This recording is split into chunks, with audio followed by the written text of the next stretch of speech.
हरे कृष्णा भक्तों, देखिए भक्ति तो कई लोग करते हैं, लेकिन कुछ लोग सिर्फ दुनियादारी के लिए करते हैं। बहुत से लोग उस स्थिति तक नहीं पहुंच पाते हैं जहां ईश्वर स्वयं उन्हें संकेत देते हैं कि उन्होंने उन्हें स्वीकार कर लिया है और वे उनसे अति प्रेम करते हैं।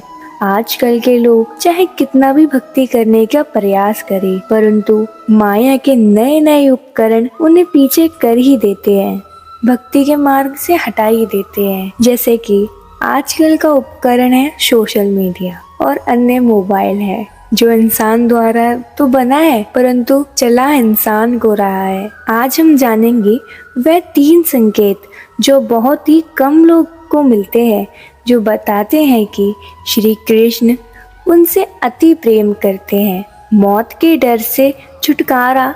दोस्तों, आजकल हर कोई कहता है कि मुझे मौत से डर नहीं लगता है, लेकिन अगर किसी की जिंदगी में एक पल के लिए भी खतरा आ जाए तो वह डर से कांप उठता है। श्री कृष्ण जिस व्यक्ति की बात मान लेते हैं उसका भय स्वयं ही दूर हो जाता है। मृत्यु का नाम सुनते ही अगर आपके मन में थोड़ा सा भी डर होता है तो समझ लीजिए कि आपके और श्री कृष्ण के बीच एक फासला तो है। जीवन में इच्छा की कमी। भक्तों, जीवन 2 तरह से जिया जाता है।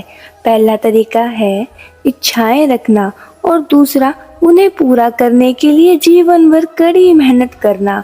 और तीसरा है कि श्री कृष्ण को अपना जीवन और अपने लक्ष्य और अपने प्रेम का केंद्र बनाना और फिर सभी सांसारिक जिम्मेदारियों को पूरा करना। ऐसे व्यक्ति वर्तमान समय में अपना कार्य करते समय प्यारे प्रियतम को ही याद रखते हैं। प्यारे लाल जी की इच्छा ही उनकी इच्छा है। वह कभी भी लंबे समय तक जीवित रहना नहीं चाहते।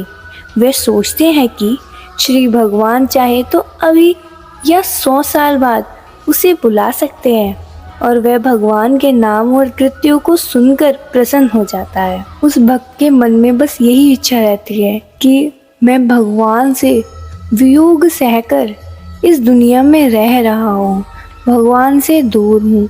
चाहे मृत्यु इसी पल आ जाए तो मैं अपने प्रियतम से मिल पाऊँ, अपने कृष्ण से मिल पाऊँ। कुछ पाने की इच्छा का अभाव या कुछ खोने का डर, इसे जानने का सबसे आसान तरीका एक यही है, चुपचाप अकेले बैठें और अपने मन में आने वाले पहले 2 विचार देखें।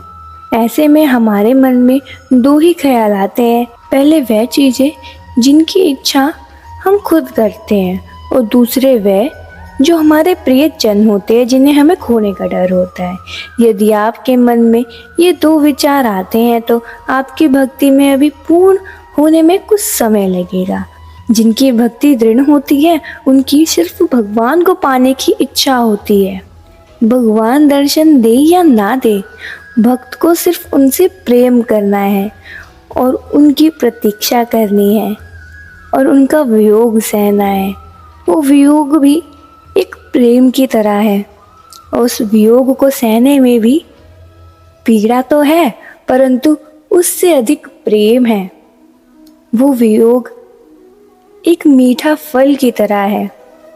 ऐसी भावना उस व्यक्ति में इसलिए आती है क्योंकि श्री भगवान को पाने के बाद किसी को भी कुछ और चीज पाने की इच्छा ही नहीं होती। उन्हें पाने के बाद, श्री भगवान को पाने के बाद वह अपनी ही दिशा खो देते हैं और केवल श्री कृष्ण के ही रह जाते हैं। उनकी इंद्रियां, हृदय और बुद्धि प्यारे लाल जी के ही वश में हो जाती है कि उसे किसी और वस्तु की चाह नहीं रहती। हरे कृष्णा, राधे राधे।